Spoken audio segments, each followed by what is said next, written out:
अब ध्यान से देखो बच्चों, जैसे बाइनोमियल के अंदर भी हम प्रोबेबिलिटी निकालना सीख रहे थे इवेंट्स, अलग अलग इवेंट्स, और उसमें हमने तब यूज करना शुरू किया बाइनोमियल का जबकि हम सैंपल स्पेस नहीं बना पा रहे थे। सैंपल स्पेस बड़ा अजीब था, जैसे किसी ने कह दिया एक कॉइन को 25 बार फेंकना, एक कॉइन को 10 बार फेंकना, तो उस केस है या नहीं, यानी जब n थोड़ा बड़ा था, बट अब n को हम और भी बहुत बड़ा कर देते, एक कॉइन को 1000 बार उछाले, या एक किताब छपी हुई है उसमें से गलतियों की होने की प्रोबेबिलिटी ढूंढना। अब एक किताब में लाखों अक्षर होते हैं, मिसप्रिंट या प्रिंटिंग मिस्टेक कितने पे होगी, 10, 20, 50। तो ऐसी चीजों की प्रोबेबिलिटी जबकि n बहुत लार्ज हो और p बहुत कम, यानी एक ट्रायल में गलती होने के चांसेस तो बहुत कम हो, प्रोबेबिलिटी बहुत कम हो, और n number of total trials बहुत ज्यादा हो, तो उस केस में binomial shifted to the Poisson. उस बाइनोमियल डिस्ट्रीब्यूशन को बदलकर हम पॉइजन डिस्ट्रीब्यूशन बोलने लग जाते हैं। तो यहीं से पढ़ने की शुरुआत करता हूं कि पॉइजन डिस्ट्रीब्यूशन क्या होता है। When n tends to infinity and p tends to 0, n तो बहुत बड़ा होने लगा, अब प्रोबेबिलिटी बहुत कम होने लगी एक time, then binomial distribution shifted to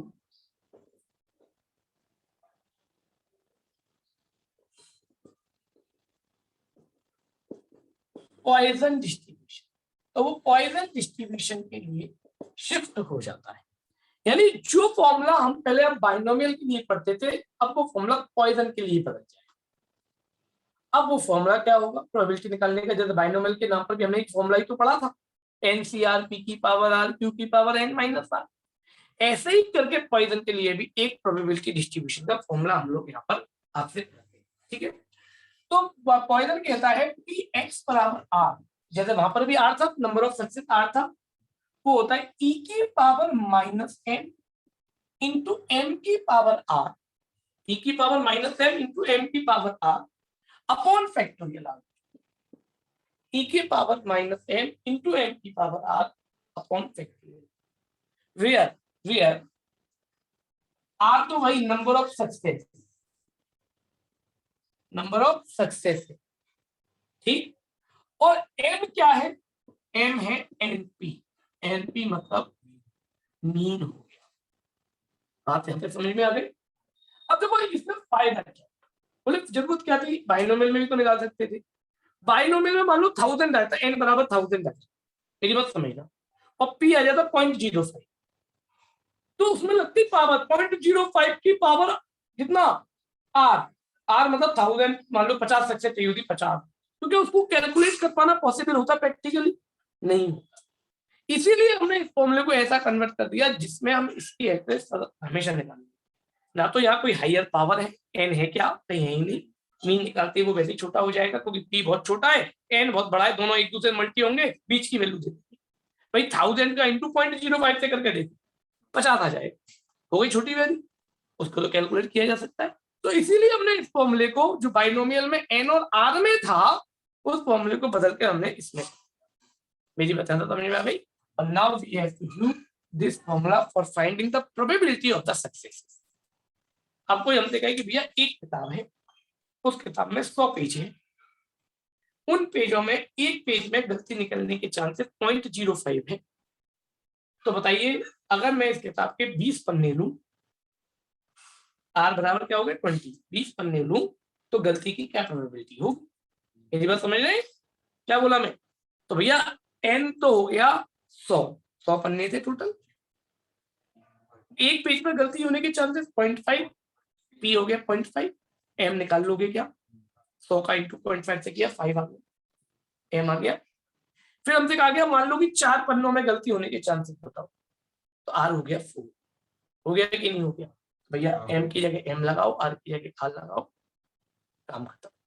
बोले भैया e क्या है, बच्चों e की वैल्यू 2.7182 होती है। जनरली जब भी पॉइजन का सवाल आता है तो वो आपको क्वेश्चन में लिख कर देगा e की पावर -2 की वैल्यू, जैसे आपको मान लो m2 आया तो e की पावर -2 की वैल्यू की जरूरत पड़ेगी ना, m की अगर 2 लगाओगे तो e⁻² आएगा, वो क्वेश्चन में साइड में लगा देगा कि e⁻² की वैल्यू ये यूज कर देगा, वो आपको लिख कर देगा। मेरी बात समझ में आ गई? आपको ज्यादा परेशान होने की जरूरत नहीं, और नहीं हो तो एक में ही आंसर लिख दिया, वैसे जनरली वो लिख कर देता है। बात जहां तक समझ में आ गई मेरे बताओ, कैसे निकालना है पॉइसन डिस्ट्रीब्यूशन के अंदर m और r। अब यहाँ दो ही जरूरी फैक्टर है m और r, पर m निकालने के लिए n और p का पता होना जरूरी है। तो सवाल में सबसे पहले आप n और p ढूंढेंगे, उससे m निकालेंगे, then you have to find out the probability of the given success. जितनी सक्सेस हमें चाहिए उतनी प्रोबेबिलिटी हम निकालेंगे। बात ज्यादा समझ में आ गई? बट मैंने फिर से कहा पॉइसन कब बनेगा, जब बाइनोमियल के अंदर n बहुत बड़ा और p बहुत छोटा हो जाएगा, तो वही distribution convert to the Poisson distribution. मेरी बात समझ में आ गई या नहीं आ गई? करेक्ट है? खोलिए जरा किताब के अंदर एक्सरसाइज को।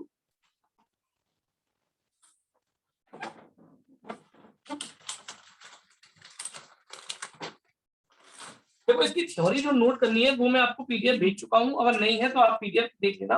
ये 2 पेज की थ्योरी है, उसमें केवल इसकी यूजेस और वो लिखना है, वो आप लोग नोट करिए, है ना? हाँ पूरा हाँ बच्चों,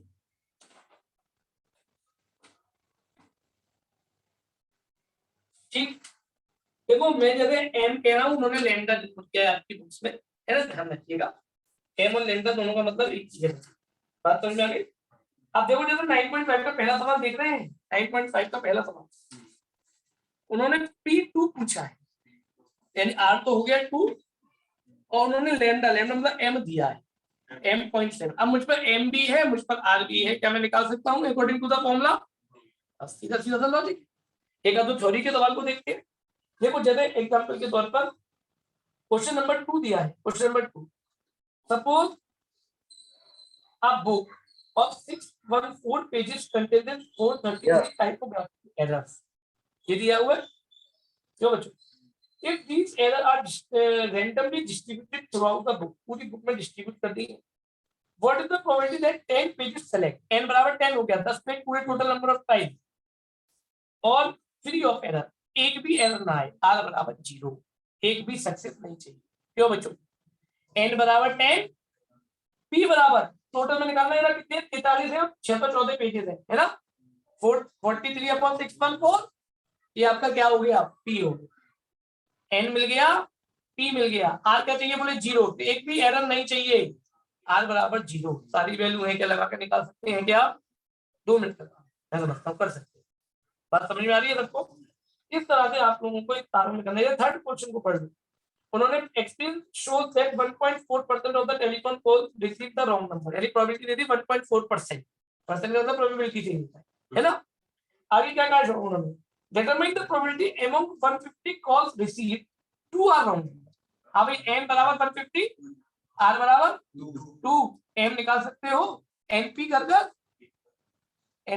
m आ जाएगा, और बस लगाओ फॉर्मूला के साथ 1.4 अपॉन 100 परसेंट तो हटाना पड़ेगा।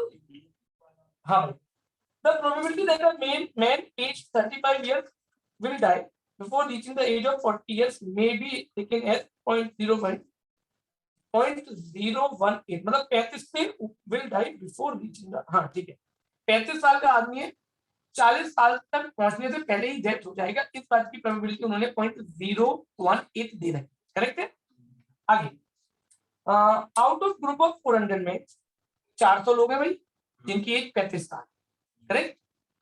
What is the approximate probability that 2 men will die in next 5 years, यानी 2 आदमियों के मरने की प्रोबेबिलिटी बताओ। हाँ भैया, n बराबर 400 हो गया, r हो गया 2, और p दे रखा है, कितना दे रखा है?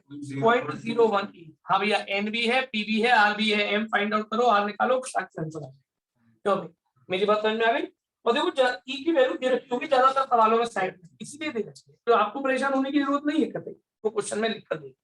बात यहाँ तक समझ में आ गई है? सबको क्लियर हो गया? पॉइजन बहुत आसान है, बाइनोमियल को पॉइजन कन्वर्ट करने में ज्यादा देर नहीं लगती। हाँ, अगला नॉर्मल है वो थोड़ा सा डिफरेंट पड़ेगा, जिसको हम लोग लेंगे, तो मैं अगली क्लास में शुरू करूंगा। आप लोग यहाँ तक का काम पूरा हो गया, तो आप लोग 9.5 आ जाओ, ऐसा होमवर्क आज लगा लीजिए, फिर हम लोग आगे बढ़ेंगे। ठीक है? शोक, काची, शोक डाउन। हाँ भैया। n जो होता है वो number, total number of input होता है ना?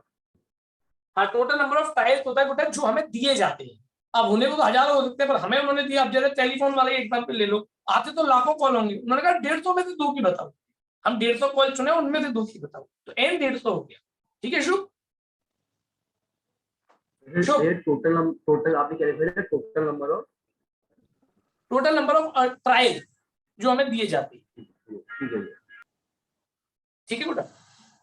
हाँ, तो यहाँ तक आने के बाद अब हमारा लास्ट टॉपिक इस चैप्टर का रहेगा नॉर्मल डिस्ट्रीब्यूशन। नॉर्मल डिस्ट्रीब्यूशन और आया आपको ज्यादा क्लियर हो गई?